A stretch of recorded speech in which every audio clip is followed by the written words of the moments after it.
Okay, so we're gonna graph from a given data table. This is a little tricky because you have to create the graph. You've got a data table. You need to decide what's gonna fall on your y-axis and what's gonna fall on your x-axis. So here's a little trick for you. You look at the variables in your data table. You've got speed and you've got distance, and you try to figure out a formula that you know that includes these two. And the easiest formula, d equals vt.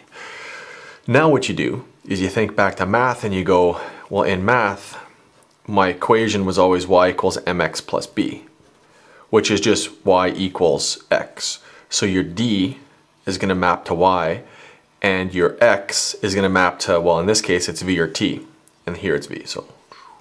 So your speed is going to be your x-axis, and your distance is going to be your y-axis. So there's your trick for how to figure out what's going to go on the y and the x.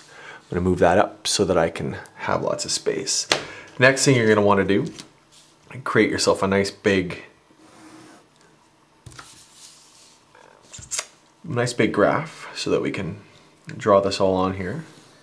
You're going to want to have a label, which is reaction time or reaction distance for speed.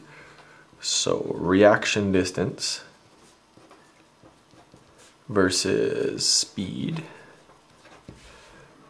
And the y is going to be distance. The x is going to be speed. I'll call it a v still. Now what you want to do is you want to put your axis, you want to make sure you're putting the correct numbers. Don't just go with the numbers. Try to make sure that you get a proper scale.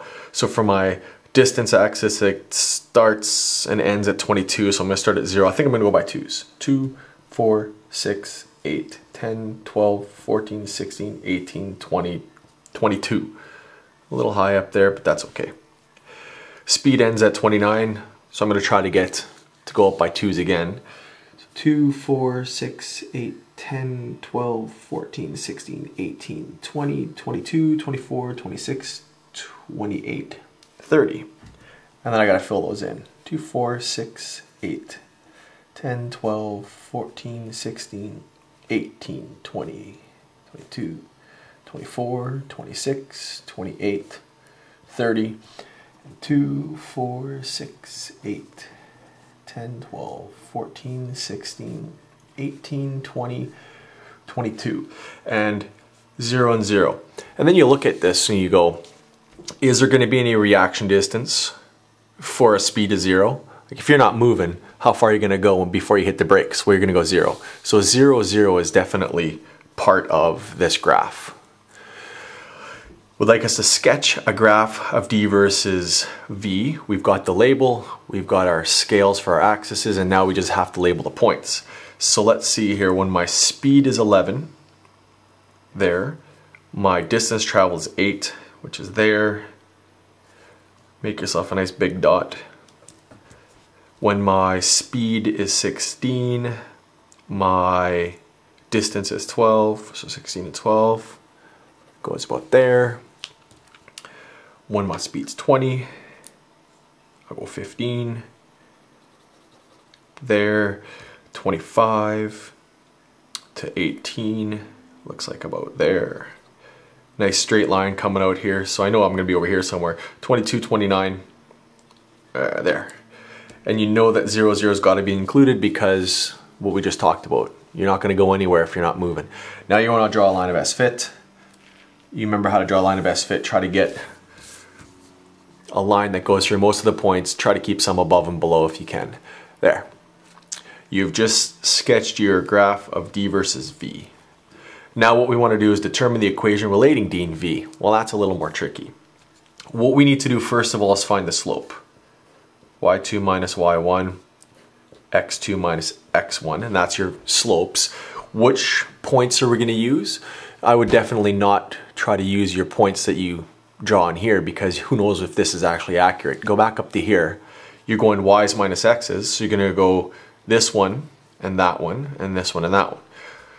So I'm going to pick this triangle, and I won't complete it because it's going to get in the way, but that's the triangle I'm going to use. I'm going to go y2 minus y1. y2 is 22, or this one right here, 22. subtract y1, which is going to be 8, which comes down to here, which is 8. And x2 minus x1, which is going to be over here, which was going to be 29, which it says right there, minus 11, which is that one. So your slope ends up being 22 minus 8, 29 minus 11, 0.77. That's your slope. That doesn't actually tell you anything, but if you go back up here, remember this y equals mx plus b thing? Well, let's move down here. Try to keep all that in. There you go. You're going to try to use y equals mx. You know what y is. Y is d.